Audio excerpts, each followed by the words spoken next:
을 따르는 교회라는 제목으로 하나님 말씀을 전하겠습니다. 우리 다 같이 성경을 펴주시기를 바라겠습니다. 누가복음 20장 1절 2절에 있는 말씀입니다. 누가복음 20장 1절 2절에 있는 말씀입니다.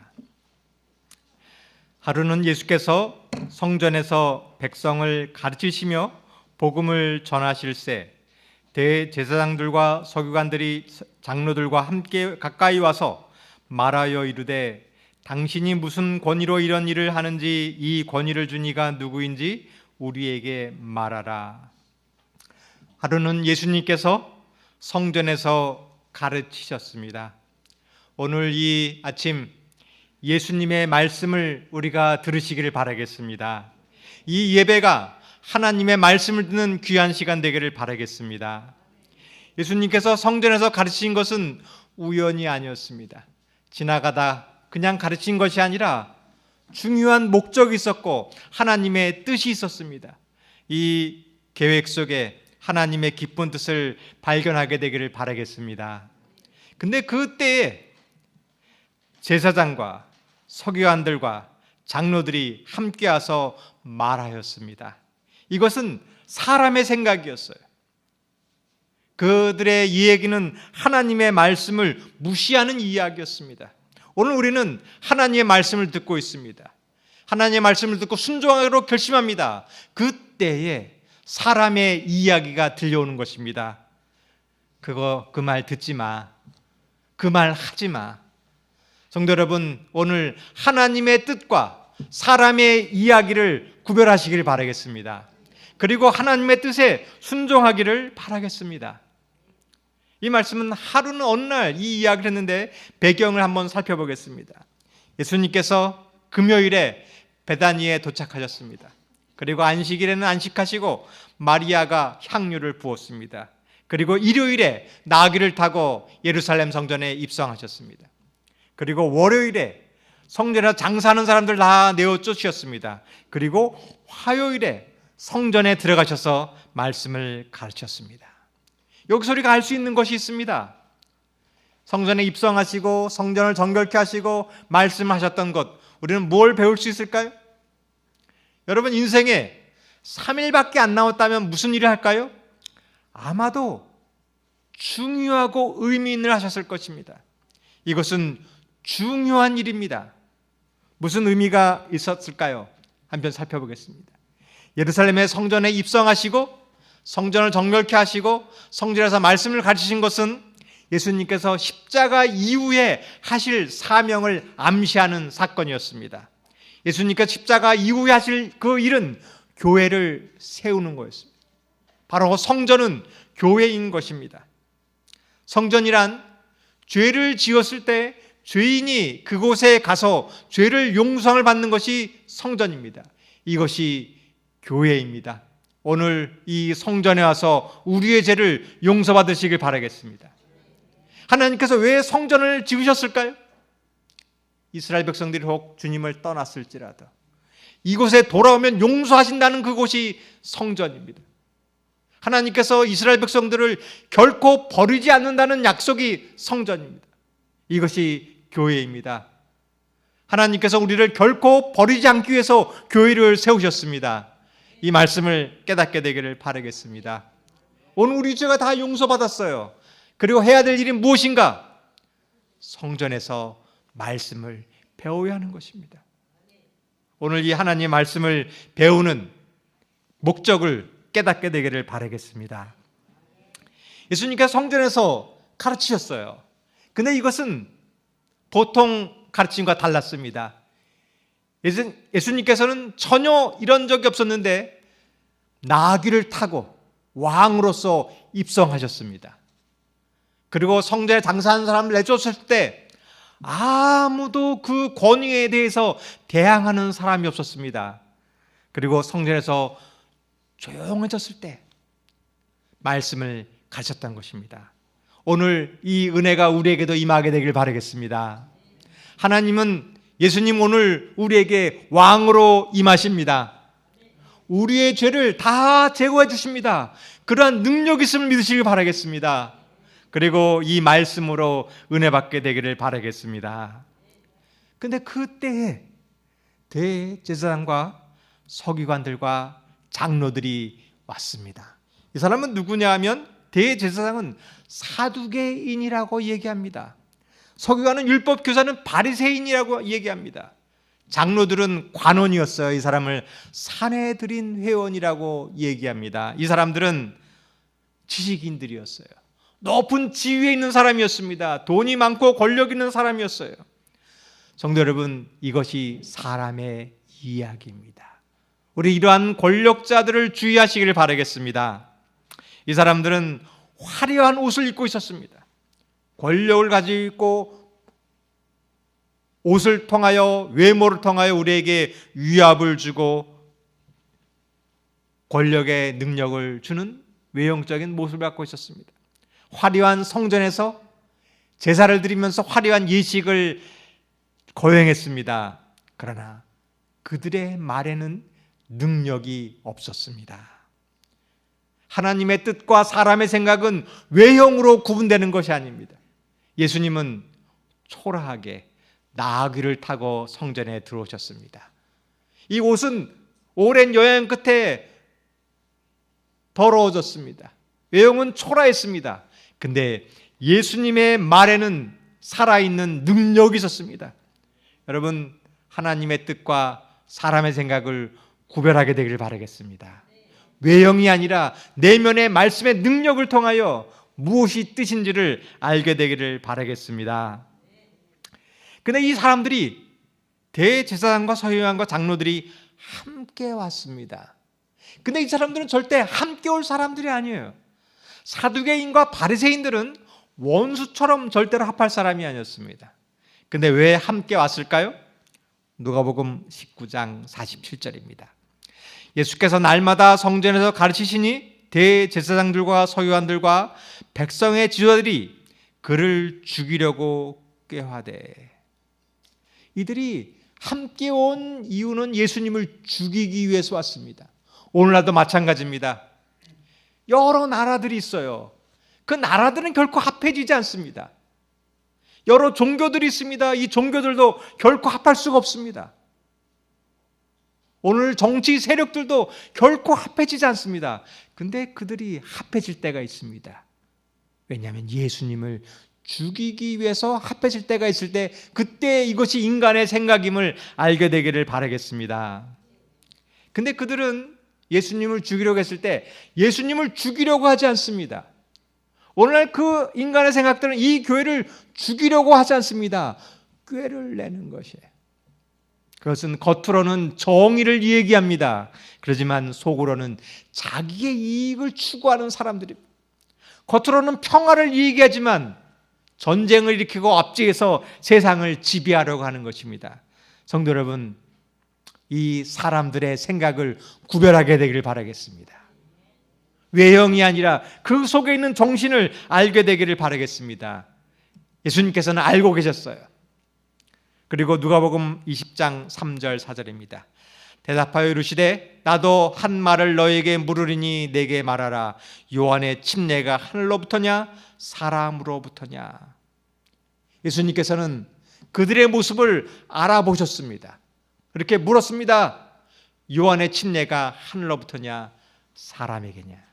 여러분, 우리도 이러한 질문을 받았을 때 예수님 같은 질문을 하시길 바라겠습니다. 그 일이, 그 말이, 그 행동이 하나님에게서부터 온 것인가 아니면 사람에게 오신 것인가 질문하시길 바라겠습니다. 오늘 우리는 일요일에 예배를 드리는 것인가, 토요일에 예배를 드리는 것인가, 옳은 것인가, 성도 여러분, 논쟁하지 마시길 바라겠습니다. 설득시키려고 하지 마시길 바라겠고 물으시길 바라겠어요. 당신은 하나님 말씀을 순종하십니까? 사람의 말을 순종하십니까? 그때 성경을 볼 때 무엇이 있는지를 알게 할 것입니다. 오늘 하나님의 뜻을 알게 되기를 바라겠습니다. 그리고 우리의 삶 속에서 무슨 일을 당하든지 어떤 일을 만나든지 늘 물으시길 바라겠어요. 길을 가다도 행동할 때도 이것이 하나님의 뜻인가?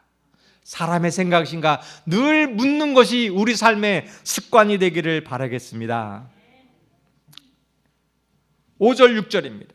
그들이 서로 의논하여 이르되 만일 하늘로부터라 하면 어찌하여 그를 믿지 아니하였느냐 할 것이요 만일 사람으로부터라 하면 백성이 요한을 선지자로 인정하니 그들이 다 우리를 돌로 칠 것이라 하고. 이 대제사장의 문제는 예수님의 질문을 들었을 때 이것이 하늘로부터냐 사람으로부터냐라는 질문을 들었을 때 그들은 서로 의논하였다는 것입니다. 자기의 생각을 마련했다는 것입니다. 만약에 이 요한이 참 선지자인지 아닌지 성경을 보고 기도하였다면 그들은 하나님의 음성을 들었을 것입니다. 근데 그들은 기도하지 아니하였어요. 자신의 생각을 가지고 변명하려 하였습니다. 이것이 문제인 것입니다. 그들은 알았습니다. 요한이 참 선지자인지도 알았어요. 예수님께서 5,000명을 먹이시고 무리를 거르시고 귀신을 내어 쫓으시고 죽은 자를 살리신 것을 보고 알았습니다. 근데 왜 그들은 예수님을 믿지 않았을까요? 이것이 인간의 마음입니다. 인간의 마음은 교만이라는 마음이에요. 저 나사렛 예수 목수의 아들이 선지자라는 것을 용납할 수가 없는 것입니다. 저 가난한 자가 나를 지도한다는 것을 용납할 수가 없는 것이. 여러분, 우리들의 이 인간의 생각을 버리시길 바라겠습니다. 교만의 마음을 버리고 하나님의 뜻을 따르기를 바라겠습니다. 다윗은 매 순간 위험한 순간이 많이 있었습니다. 목숨을 잃을지 모르는 그 순간마다 다윗은 기도했습니다. 하나님, 제가 가야 될까요? 말아야 될까요? 어디로 가야 될까요? 그때 하나님께서 놀라운 방법으로 다윗을 보호하셨습니다. 전쟁의 순간마다 다윗을 승리하게 하였습니다. 근데 어느 날 다윗이 묻지 않기 시작했어요. 내 힘으로도 싸워 이길 수 있다고 생각하고 묻지 않았습니다. 자신의 힘으로 나아갔을 때 다윗은 실패하고 말았어요. 하나님을 묻지 않았을 때 자기의 육체의 정욕을 따라서 범죄하고 말았습니다. 성도 여러분, 우리는 매 순간 내 생각이 아니라 하나님께 물으시기를 바라겠습니다. 그 길이 승리의 길인 것입니다. 7절입니다. 대답하되 어디서로부터인지 알지 못하노라 하니. 이 대제사장의 말은 정직하지 못한 대답이었습니다. 이것이 세상의 모습입니다. 세상은 하나님이 살아계심을 분명하게 아는데도 일부러 모른다고 얘기하는 것입니다. 여러분, 그 말에 속지 마시기를 바라겠습니다. 오늘날에는 이 세상을 지배하는 권력자들이 있습니다. 돈을 가지면 행복한 것처럼 여겨지고 말하고 있습니다. 권력을 가지면 모든 것이 이루어질 거라고 얘기합니다. 근데 그들은 우리를 속이고 있는 것입니다. 이것이 행복이지만 그들은 다 알고 있으면서 우리를 속이는 것입니다. 여러분, 이 말에 주의하시길 바라겠습니다. 성도 여러분, 나를 속이는 말이 어떤 것이 있습니까? 이 정도는 괜찮아. 이렇게 교회 왔으면 됐어. 한 번쯤은 괜찮아. 우리를 속이는 사단의 음성을 제거하시길 바라겠습니다. 그리고 하나님 말씀을 깨닫게 되길 바라겠습니다. 이 대제사장이 나는 어서 모른다라고 대답했을 때 성경을 읽었던 사람은 알았습니다. 침례 요한이 하늘로서부터 왔는지 사람으로 왔는지 모른다는 것은 거짓인 줄 알았습니다. 오늘 우리가 성경을 보았을 때 우리를 유혹하는 사단의 음성을 구별하게 되기를 바라겠습니다. 20장 8절입니다.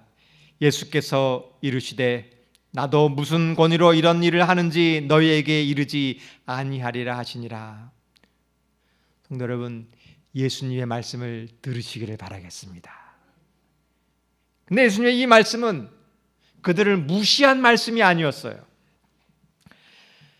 랍비들과의 논쟁에 있어서 그분의 적들에게 창피를 주는 것이 그리스도의 목적하신 바는 아니었다. 그리스도께서는 그들이 공경에 빠진 것을 보고 즐거워하지 않으셨다. 예수님께서는 그들을 함정에 빠뜨린 것이 아니었어요. 곤란한 것을 즐거워하지 않으셨습니다. 그들이 자신의 문제를 깨닫고 하나님의 음성을 듣기를 바라신 것이었습니다. 성도 여러분, 우리도 이 마음을 갖게 되길 바라겠습니다. 우리는 진리 교회를 길별을 갔었는데 저 교회는 성경을 보고도 모른다고 무시하는 말이 아니라 그들에게 하나님의 말씀을 깨닫고 돌아오기를 바라는 마음을 갖게 되기를 바라겠습니다. 이것이 하나님의 뜻인 것입니다. 누가복음 20장 9절입니다. 그가 또 이 비유로 백성에게 말씀하기 시작하시니라. 예수님께서는 그들에게 이 비유로 말씀하셨습니다. 성도 여러분, 오늘 이 하나님의 음성을 깨닫게 되길 바라겠습니다. 사람의 이야기가 아니라 하나님의 말을 듣고 자기의 생각을 얘기하는 것이라 오늘 하나님의 음성을 듣게 되기를 바라겠습니다. 한 사람이 포도원을 만들어 농부들에게 새로 주고 타국에 가서 오래 있다가 때가 이름에 포도원 소출이 얼마를 바치게 하려고 한 종을 농부들에게 보내니 농부들이 종을 몹시 때리고 거저 보내었거늘. 여러분, 이것이 오늘 하나님의 말씀입니다. 하나님은 포도원 농부이십니다. 이스라엘 백성들은 하나님은 포도원 주인이시고 이스라엘 백성들은 농부인 것입니다. 이제 농부들에게 새로 주고 타고 갔습니다. 그 농부가 할 일은 그 소출을 주인에게 바치는 일입니다. 그런데 그 농부들은 종을 때렸습니다. 성도 여러분, 오늘 우리는 하나님의 음성을 듣는 사람이 되기를 바라겠습니다. 우리는 어떻게 해야 될까요? 포도원의 비유는 유대 백성에게만 적용되는 것이 아니다. 이 비유는 우리에게도 교훈이 된다. 현재의 교회는 하나님께로부터 큰 특권과 축복을 받았고 하나님께서는 교회로부터 상당한 보답이 있기를 기대하신다. 성도 여러분, 이 포도원의 이야기는 먼 옛날 이야기가 아닌 것입니다. 이 성경의 말씀은 저기 다윗의 이야기, 아브라함의 이야기가 아니라 우리 나에게 하는 말씀인 것을 깨닫게 되기를 바라겠습니다. 이것이 하나님의 음성을 듣는 비결입니다. 이 포도원의 비유는 오늘 교회를 말하고 있는 것입니다. 그 농부는 우리에게 얘기하는 것입니다. 성도 여러분, 포도원의 주인은 하나님이심을 믿으시길 바라겠습니다. 이 세상의 주인은 하나님을 믿으시길 바라겠습니다. 내 삶의 주인은 누구일까요? 하나님이라고 고백하시길 바라겠습니다. 우리는 하나님의 종인 것입니다. 하나님의 말씀에 순종해야 되는 것입니다. 여러분이 가진 것, 무엇을 갖고 계신가요? 하나님께서 맡기신 것입니다.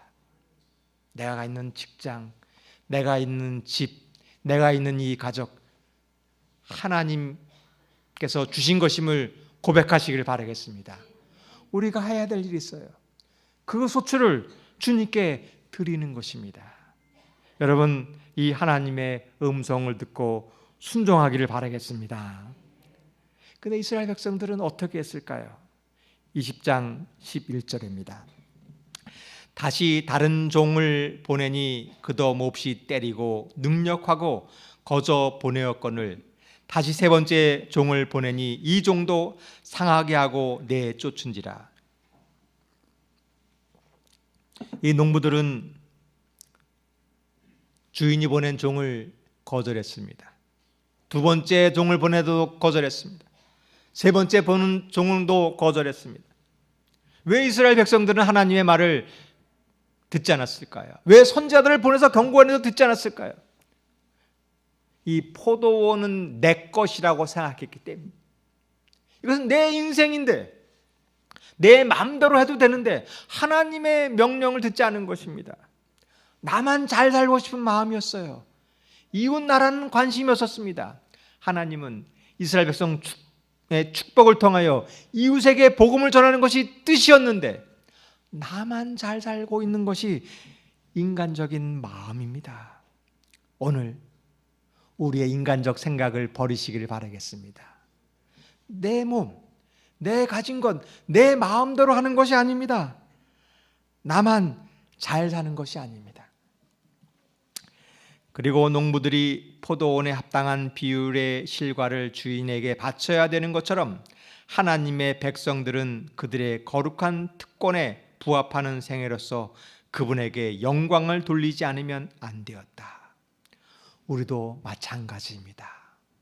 우리의 삶은 내 것이 아니라 주인에게 합당한 영광을 돌려야 하는 것입니다. 왜 교회에서 헌신하기를 싫어하시나요? 아니 목사님, 내 시간, 내 돈인데 왜 교회 오라고 하십니까? 왜 헌금하라고 하십니까? 그 마음인 것이에요. 현대 교회의 특징이 있습니다. 현대 사람들은 교회에 원하는 것이 있어요.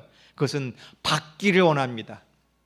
큰 대형 교회에서 좋은 건물 속에서 아름다운 예배와 은혜로운 찬양을 듣고 좋은 말씀을 듣고 많은 사람들이 모인 곳에서 예배를 듣고 가만히 있다가 편안히 있다 가기를 오는 것이 이것이 인간의 생각입니다.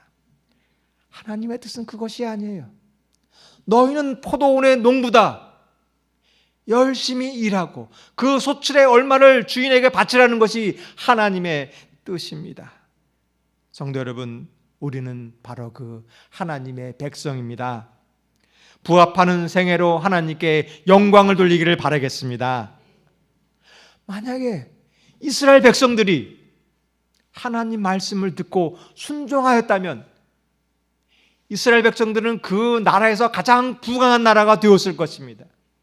하나님 말씀에 순종했다면 그들은 가장 축복을 받았을 것입니다.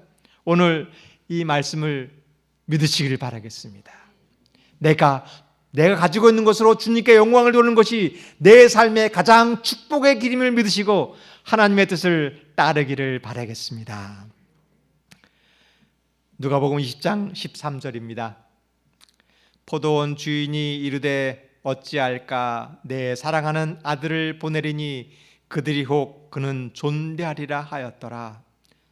성도 여러분, 포도원 주인의 마음을 알게 되기를 바라겠습니다. 하나님의 마음을 알게 되기를 바라겠습니다. 하나님은 그 농부들을 사랑하신 거예요. 모든 걸 다 주었습니다. 아들까지 주었어요. 이렇게 하나님은 이스라엘을 사랑하셨습니다. 하나님께서 아브라함을 부르신 것은 축복하기 위해서 부르신 것입니다. 오늘 우리를 부르신 것은 축복하기 위해서 부르신 것임을 깨닫게 되길 바라겠습니다. 하나님께서 이삭을 주었어요. 아브라함에게 이삭을 준 것은 인간의 방법이 아니라 하나님의 방법으로 이삭을 주었습니다. 하나님께서 이 교회를 인간의 방법이 아니라 하나님의 방법으로 지킬 줄 믿으시길 바라겠습니다. 그리고 요셉을 보내서 총리가 되도록 준비하신 것처럼 오늘 우리를 위해서 어떠한 고난이 올지라도 우리를 미리 준비하심을 믿으시길 바라겠습니다. 그리고 큰 민족이 되었을 때 홍해를 가르시고 이스라엘 백성을 인도하셨습니다. 만나를 먹이시고 반석에서 물을 내시고 여리고 성을 무너뜨린 것처럼 하나님이 우리를 사랑하시고 지키실 줄을 믿으시길 바라겠습니다. 그리고 하나님의 아들 예수 그리스도가 오셨습니다. 하나님의 희생이 있는 것입니다. 아들을 보내신 그 속에 있는 희생을 깨닫게 되기를 바라겠습니다. 하나님의 축복과 사랑을 깨닫게 되기를 바라겠습니다. 그 아들을 보내었어요. 그 아들이 존재하기를 바랐습니다. 그런데 14절 15절입니다. 농부들이 그를 보고 서로 의논하여 이르되 이는 상속자니 죽이고 그 유산을 우리의 것으로 만들자 하고 포도원 밖에 내쫓아 죽였느니라. 그런즉 포도원 주인이 이 사람들을 어떻게 하겠느냐. 이제 그 아들이 왔어요. 어떻게 해야 될까요? 근데 그들은 서로 의논했습니다. 이것이 문제예요. 인간적인 생각입니다. 그리고 의논하고 무엇으로 결정했느냐면 그 상속자를 죽이자는 결정을 했어요. 여러분, 우리의 생각이 아무리 지혜롭고 똑똑한 것처럼 보이지만 인간의 생각은 하나님을 떠나는 것입니다. 바리새인들이 왜 예수님을 죽였을까요? 그들의 교만한 마음 때문입니다. 예수님이 그 대제사장과 서기관과 장로들의 죄를 지적했기 때문에, 성전에서 행하는 그들의 죄악을 지적했기 때문에 그들의 속마음이 드러나는 것입니다. 그때 그들에는 분노의 마음이 있었고 예수님을 죽이려고 한 것입니다. 여러분, 이것이 사람의 마음인 것입니다. 그때 그 포도원 주인이 이 사람들을 어떻게 했을까요? 성도 여러분, 어떻게 하면 좋을까요? 그 주인을 다 말을 듣지 않고 아들까지 죽이려는 그 종들을 어떻게 해야 될까요? 당연히 이 종들은 아마 형벌을 받아야 될 것 같습니다. 성도 여러분, 나는 안 그렇습니까? 나는 착한 종일까요? 이 표정들이 나는 전혀 안 그럴 것 같은 표정을 짓고 계시네요. 여러분, 나는 주님을 순종한다고 하면서 이렇게 남편은 이렇게 미워하시나요? 여러분, 나는 하나님을 믿는다고 하면서 담임 목사가 내 죄를 지적하면 왜 그렇게 죽일 듯이 째려보고 계시나요? 여러분, 이 악한 포도원 농부들이 나라는 사실을 깨닫게 되기를 바라겠습니다. 그때에 16절입니다. 와서 그 농부들을 진멸하고 포도원을 다른 사람에게 주리라 하시니 사람들이 듣고 이르되 그렇게 되지 말지어다 하거늘. 사람들이 예수님의 말씀을 들었습니다. 이스라엘 백성들이 하나님의 선지자들을 거절하고 죽였다는 것을 깨닫게 되었어요. 이제는 예수님이 메시아인 것을 알게 되었습니다. 성도 여러분, 오늘 하나님의 음성을 깨닫게 되기를 바라겠습니다. 하나님, 그렇게 되지 않기를 기도합니다라고 고백하게 되기를 바라겠습니다. 예수께서 하신 질문의 결과를 근심하게 기다렸던 자들 중에 많은 사람들이 그 다사한 날에 처음으로 그분의 말씀에 이끌려서 마침내 그분의 제자가 되었다. 바로 예수님의 말씀을 들었을 때 그것을 말씀을 들었던 사람이 깨닫게 되었습니다. 예수님이 메시아임을 알게 되었습니다. 성도 여러분, 우리도 깨닫게 되기를 바라겠습니다. 그 대제사장과 바리새인과 서기관들의 그 하는 이야기가 참 것이 아니라 이 성경 말씀이 참인 것을 깨닫고 주님께 나오게 되기를 바라겠습니다.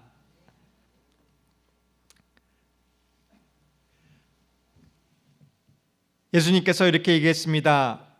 그들을 보시며 이르시되 그러면 기록된 바. 예수님은 인간의 이야기를 하지 않으셨습니다. 성경의 말씀을 하신 것입니다. 건축자들의 버린 돌이 모퉁이의 머릿돌이 되었느니라. 건축자들은 이 돌을 필요 없는 돌이라고 버렸습니다. 근데 하나님은 그 돌로 성전을 만드셨습니다. 이 성전은 사람들의 생각으로 된 것이 아닙니다. 사람들은 필요 없다고 했지만 그 돌로 성전이 된 것이 오늘날도 마찬가지입니다. 베드로전서 2장 4절부터 있는 말씀입니다. 사람에게는 버림바 되었으나 하나님의 택하심을 입은 보배로운 산돌이신 예수께 나와. 이 예수님은 사람에게는 쓸모없는 것처럼 보였지만 하나님께는 택하심을 입은 산돌이었습니다. 이 성전은 사람으로 생각한 것이 아니라 하나님께서 지으신, 하나님의 뜻으로 지으신 것입니다. 여러분, 산돌이 예수님을 깨닫게 되길 바라겠습니다.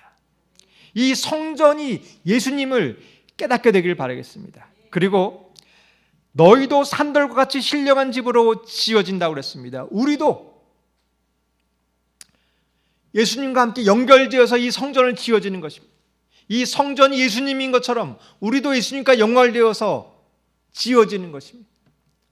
옆에 분 한번 쳐다보시길 바라겠습니다. 돌입니다. 이분이 돌입니다. 이 돌들이 모여서 교회를 지으는 거예요. 근데 돌뿐만이 아닐지라 이 신령한 제사들이 거룩한 제사장이 되는 것입니다. 다시 한번 인사하겠습니다. 제사장님 반갑습니다. 우리가 제사장입니다.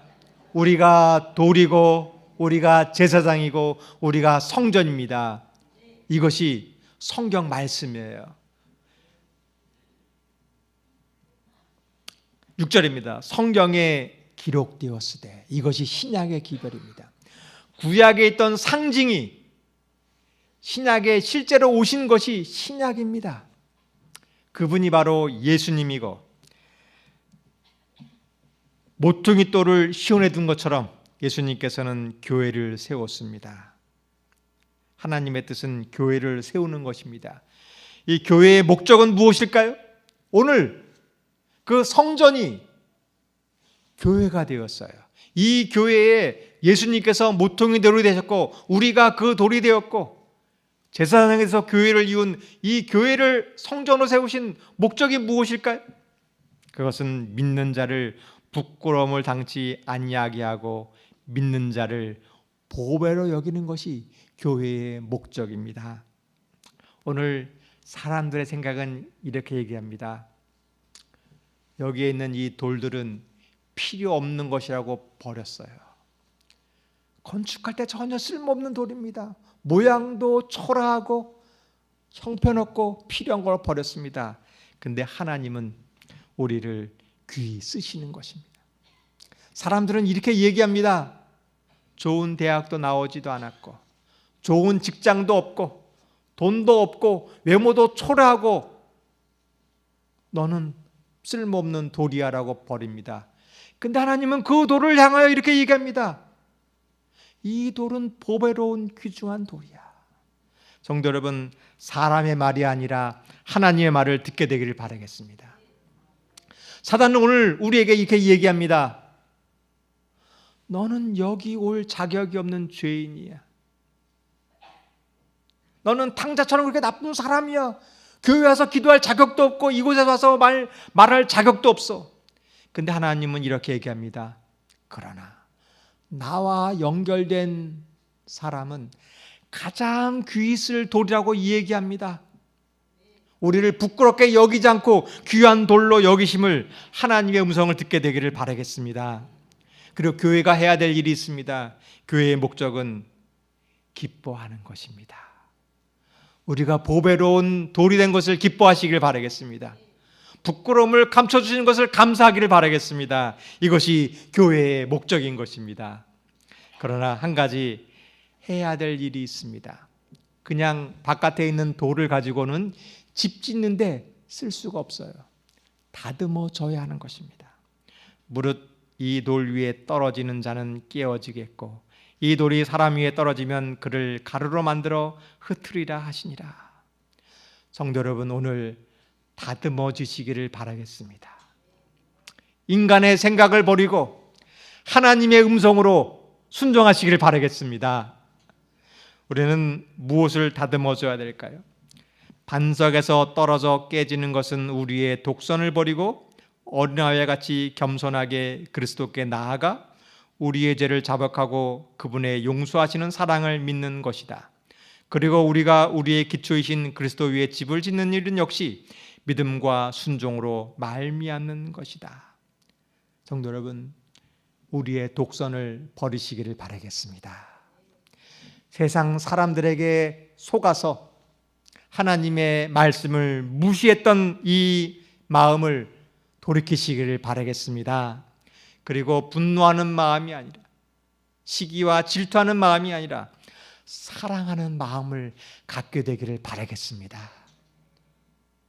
우리가 이스라엘이 아니라 이 세상을 향하여 하나님의 말씀을 전하고 복음을 전하는 사랑의 마음을 갖게 되기를 바라겠습니다.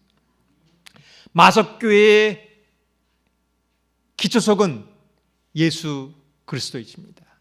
예수가 이 교회의 모퉁이 돌입니다.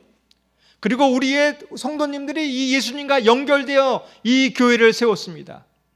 예수님과 연결된 이 마석교회는 결코 무너지지 않음을 믿으시기를 바라겠습니다. 우리가 주님께 의지하는 한 우리는 결코 넘어지지 않을 것입니다. 여러분, 이 교회가 우리의 가정이 되기를 바라겠습니다. 가정 속에 예수 그리스도가 계시면 그 가정은 어떠한 고난이 와도, 사업이 망하거나 질병이 와도 그 가정은 흔들리지 않을 것입니다. 어떠한 음성을 듣는다 할지라도 그 가정은 유혹되지 않을 것입니다. 성도 여러분, 우리가 예수와 연결되어서 무너지지 않는 교회가 되기를 바라겠습니다. 찬미 300